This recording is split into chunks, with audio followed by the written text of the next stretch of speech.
Welcome to week 3 of MCCG146. This week we're going to be looking at physician queries, PICS-PICS2, and ancillary coding.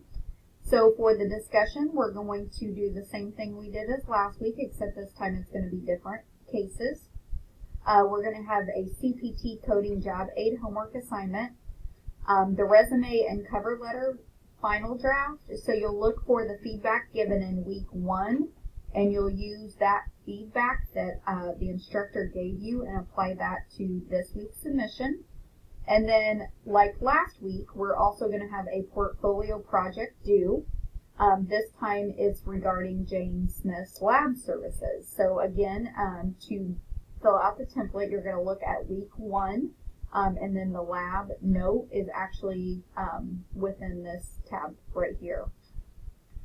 For the CPT coding job aid homework assignment, I'm going to go ahead and open that document up.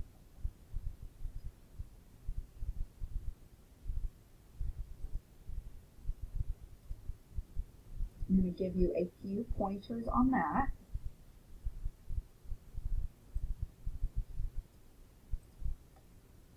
So, if anybody has taken CM coding, this assignment may look a little bit familiar.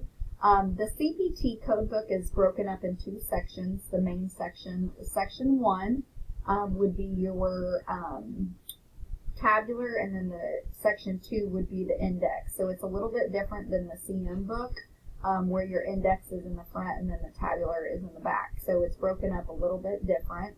And then the 6 sections of the CPT coding book, if you look in the front of your CPT coding book, it's going to tell you the sections. It's going to name the sections.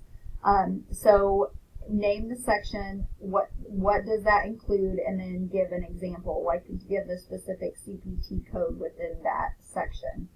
Part 3 is symbols. So what you're going to do is just pick different symbols. You can also find those at the front of your book as well. You're going to give that symbol, the description, and then an example that has that symbol. So let me know if you have any questions.